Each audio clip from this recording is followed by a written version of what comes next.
이번 영상은 위기 대응 매뉴얼의 마지막으로 위기 상황 이후의 사후 관리 편입니다. 위기를 경험한 이후 사후 관리는 어떻게 해야 하는지 한번 알아볼까요?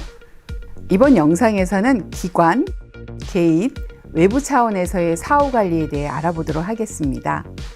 먼저 기관 차원입니다.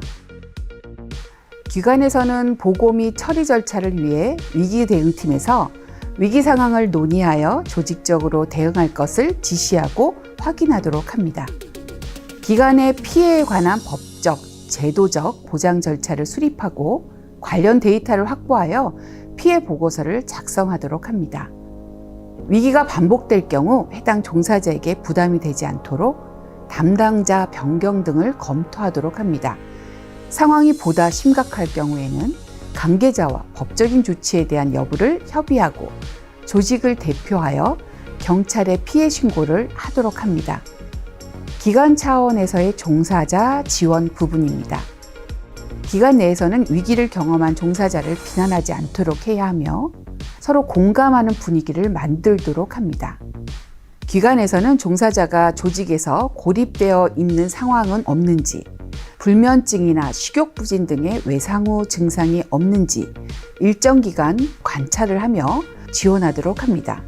종사자의 안정을 위한 휴식 기간을 보장하고 필요시 전문 의료기관이나 상담기관에서 정신의학적 또는 심리학적 지원을 받을 수 있도록 해야 합니다. 기관 차원에서의 사건 처리 및 기타 지원 부분입니다.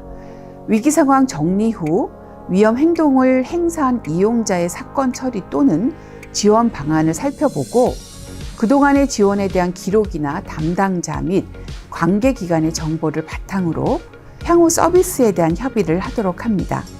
추후 재발 가능성이 높은지, 기관에서 대응할 수 없는 사례인지, 긴급하게 의료 및 서비스 지원을 해야 하는 사례인지 등에 대한 판단이 필요하며 고려하도록 합니다. 기관 차원에서의 재평가 및 재발 방지 부분입니다. 위기 사건에 조치한 대책이나 판단이 올바른 것이었는지에 대한 재평가가 필요하고 유사한 사건이나 위험에 대한 재발 방지 대책을 고려하여 제안하도록 합니다. 또 관련 정보를 공유하고 전체 종사자를 대상으로 교육과 훈련을 실시하며 재발을 방지하도록 해야 합니다. 다음은 종사자 개인 차원 관리 부분입니다. 종사자 개인 차원에서 위기 상황에 대한 사실관계와 발생 일지를 기록하여 사후 대응에 활용할 수 있도록 하며 기관의 관리자 또는 위기 대응팀에 즉시 보고하여 지원을 요청하도록 합니다. 그리고 발생한 위기 상황은 즉시 정보를 공유하고 기관 차원에서 해결책을 상의하고 대응하도록 해야 합니다. 다음은 위기 사건의 역량을 인식해야 합니다. 종사자는 이용자에 대한 위기 사건이 발생하고 있음을 인식하고 위기 예방을 위한 교육과 훈련에 참여하며 준비된 대응 전략을 실천해야 한다는 사실을 인정해야 합니다. 또 위기 상황에서는 도움을 요청해야 함을 인식해야 하고 감정이 상하거나 불안감을 느낄 때 동료 또는 슈퍼바이저에게 그 상황을 설명하고 면담을 통해 구체적인 대응책을 서로 논의하도록 합니다. 다음은 외부 차원의 관리 부분입니다. 외부 차원으로 다양한 프로그램들이 있는데 그중 몇 가지를 소개해 드리겠습니다. 먼저 본 서울시 사회복지사 협회에서 사회복지 종사자의 안전과 인권 보장을 위한 위기 대응 능력 강화 사업과 사회복지사 힐링을 위한 힐링 캠프 사업이 있습니다. 그리고 한국사회복지사협회 또 근로복지공단 등 이곳에서 다양한 프로그램들이 있습니다. 각 해당 홈페이지를 참고하여 적극 활용하시면 좋을 것 같습니다.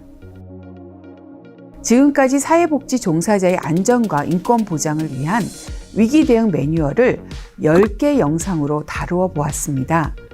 본 영상 매뉴얼을 통해 사회복지 종사자가 현장에서 업무 수행 과정 중 이용자로부터 경험하는 폭력에 대한 예방과 대응, 사후관리 관리 체계를 위한 매뉴얼을 만들도록 다시 한번 적극 권유드립니다.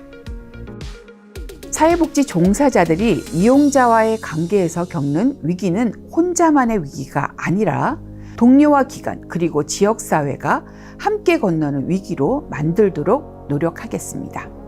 위기에 더 강해질 수 있는 기회가 되는 그날까지 서울시 사회복지사 협회는 사회복지 종사자의 안전과 인권 보장을 위해 끊임없이 노력하겠습니다.